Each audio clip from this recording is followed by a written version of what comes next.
Ladies and gentlemen, welcome into my official NFL week number 16 upset alert predictions, where I go through some games that could involve some upsets, along with taking a look at a few different parlays along with the current betting trends. So the first potential upset, I've circled this game. I've thought for a while now that the Steelers will win it over the Bengals. You have the injury now to Jamar Chase. Jake Browning not looking great last week. I understand he's filled in very admirably for Joe Burrow, but this is a typical game where the Steelers win at home in the cold, backup quarterback versus backup quarterback. It is Mason Rudolph. You're kind of betting on a situation where Jake Browning has some turnover problems. The Steelers defense causes some type of, issue to where maybe they get a pick six, maybe Mason Rudolph gets a few short fields, and the Steelers muck up the game.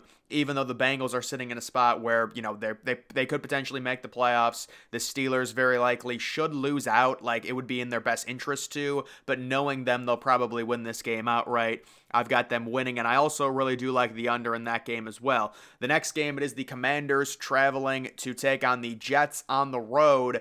Cold weather game here, the Jets sitting -3. It just feels like the Commanders are better than 4-10. And if you're a Commanders fan, certainly it makes sense to lose this game, get a higher draft pick. But that's not how the NFL works. I think the Commanders hang tough. I could very easily see them winning this game. Aaron Rodgers basically saying, look, for the Jets, it's not going to happen this year. I'm not coming back. The Jets' playoff chances are done. They really should just lose out, but so should the Commanders. I think the Commanders, with Sam Howell, they're trying to build something. They've got a solid receiver core. They might win this game outright. The value on them, +3, is really good, but I do have the Jets winning this game by 1 point. The next game, it is Seattle traveling to Tennessee. Tennessee dealing with that injury to Will Levis, likely starting Ryan Tannehill. I still do like Ryan Tannehill as a backup option. He was the starter at the beginning of the year. He's still a solid quarterback. Seattle, on the other hand, the situation with Drew Lock, they won last week, but Jalen Hurts had a few bad turnovers,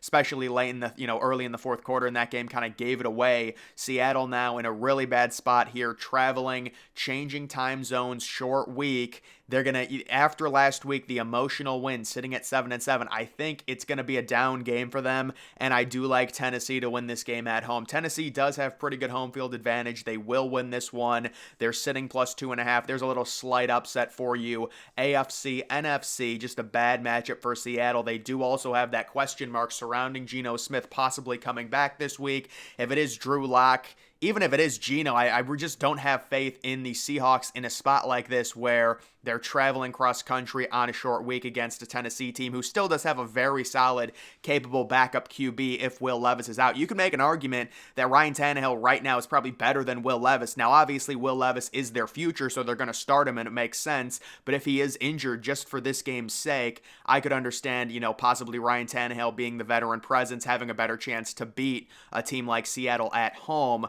The next game, it is Indianapolis traveling to Atlanta, so Taylor Heineke will start. Certainly, I don't know why they went back to Desmond Ridder. I don't know what the Atlanta Falcons are doing on offense. They have a lot of high draft picks. They don't use them, but I am going in on Atlanta at home in this game.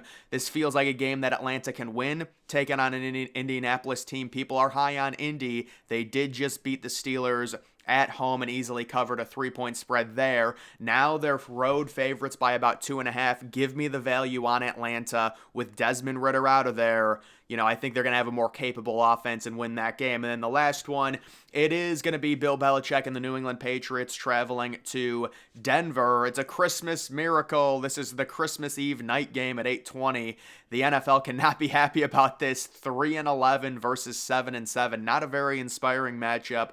Denver sitting -6. I like Bill Belichick to pull something out of his hat. Maybe come down the chimney with a good defensive performance here. They're going to keep this game close. I do like Denver winning 17-20, but it's going to be closer than expected there, and you will get the Patriots to cover that spread. And then taking a look at a few different parlays that I do like. This is just a 3-teamer. So it is the Steelers on the money line at home against the Bengals. I already talked about that. The under 46 in the Saints-Rams game. That's just kind of a random Thursday night bet. It feels like these Thursday night games have all been going over So it's almost like we're overdue for an under. I know that's kind of weird. People don't bet like that, but that's just something I kind of noticed. It was a trend where it's like all these Thursday night games keep going over. We're going to have an under at some point. Saints, Rams. Yeah, the Rams have been better on offense recently, but 46 is not a crazy low number. I mean, for NFL this year, it's kind of a higher number. So I'll take the under in terms of that. Even if you get like a 26-17 game, you've got the under. And then I do like the Bills minus the 11.5. Let's not outsmart ourselves here. We saw what happened with the Chargers last week. Yes, they're not going to get blown out that bad this week, but the Bills on the road, they're coming in there. That is not going to be a competitive football game, so that's just a 3-team parlay. There's a 4-teamer. It is the Bears at home. I love the Bears minus the 4.5. I think the Bears are going to win this game by 18 points. This is a 425 Christmas Eve game. Justin Fields playing for his future in the NFL. Arizona, they're a wounded animal coming into cold weather against the Bears, and they're going to get put out of their misery. Arizona doesn't even want to win these games, and the Bears, they already have very likely the number 1 overall pick from Carolina, so there's no crazy incentive for them to lose these games. It just sets up very nice for Chicago to blow out Arizona. I do like Jacksonville, basically in a pick'em game at Tampa Bay. Jacksonville's just better than Tampa, but there's a lot of money coming in on Tampa, so that's something to watch. But I haven't liked Tampa pretty much at all from the beginning of the season. It is what it is. Next, I do like the Commanders plus the 3 at the Jets. That just it feels like the Commanders are better than what their current record is at 4-10, top 4 pick. Feels like they're going to win that game outright, honestly. And then Miami, basically in a pick'em against Dallas. It feels like whenever Dallas goes on the road against a good team, they lose. Although Miami does have a lot of injuries, that's something to watch. The line is moved positively for Dallas. We will see. And then the final one, it is a 3-team parlay. I'll take the under. This is all Christmas Day, I think. Yeah, this is just a Christmas Day special. Seems to be a stress-free parlay, only plus 170. The Chiefs should easily beat the Raiders. I have them on the money line. And the Eagles should easily beat the Giants, and then also the under 47. I just like the under in that game. The public's obsessed with the over because I guess San Francisco's offense has been really good. But guys, San Francisco's offense at some point is going to slow down. I think it happens this week against a good Baltimore defense. It's a lower scoring game. There's a lot more field goals involved in it. But we will see in terms of that. And then just taking a look at some of the betting trends. So you have the 2 Saturday games there. Slightly more money coming in on Pittsburgh. A lot of money coming in on, the under 30. My goodness, that's great. 37 point, the total is 37. It's going to go way under than that. Yeah, that's a high number for those 2 teams, especially with Mason Rudolph and Jake Browning and Jamar Chase not playing. But who knows? It's the NFL. And then the Bills at the Chargers. A lot of money coming in on the Chargers. Seems to be some sharp. Put a bunch of money on the Chargers plus 12.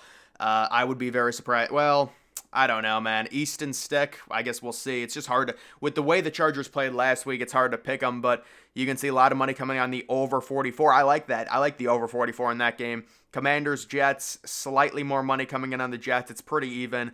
A lot of money coming in on the under 37. I would stay away from that. I think it might go over, actually. And then the Packers, Panthers, more money coming in on Carolina plus the 4.5. I like the Panthers to cover that spread. And then a lot of money on the over 36.5 there. Next, you do have the Lions traveling to Minnesota. Slightly more money coming in on Minnesota. I like the Lions to cover that -3. And then also more money coming in on the over 47. The Browns at the Texans.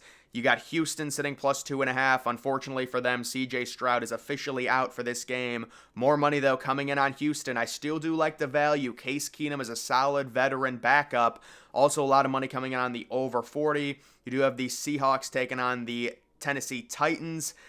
Pretty much even, 54% of the money coming in on Seattle. Colts at the Falcons, a lot of money coming in on Atlanta. I would agree. Wow, Atlanta's actually 1-point favorites now because they benched Desmond Ridder. Yeah, that makes sense. It actually makes a lot of sense there. Moving on to the 4 o'clock games, you do have the Jaguars taking on the Buccaneers. Slightly more money coming in. Wow, Tampa Bay is now 1-point favorites in that game, but more money coming in on Jacksonville now. Miami sitting -1.5. A lot more money coming in on Dallas. It's because of the injuries. There's a lot of injuries to Miami, including their offensive line. That could be an issue. Do have the Cardinals and the Bears. Slightly more money coming in on the Bears. Also the under 43. I would agree with that, the under 43. I don't see Arizona scoring very much in that game. The Patriots and Broncos, you do have a pretty even set there. Slightly more money coming in on Denver. And then a lot of money coming in on the under 34.5 in that game. And then the Christmas Day games. Vegas taking on the Chiefs. More money coming in on KC, 69%. Tons of people loved the under 41.5 there. The 4:30 mid-afternoon game, Giants-Eagles, slightly more money coming in on Philadelphia, now sitting -12. And then the Ravens and the 49ers, very split. You've got San Francisco sitting -5.5 in that one. But guys, that is going to do it for this video. Make sure you're following me on X. Link to that's always in the description.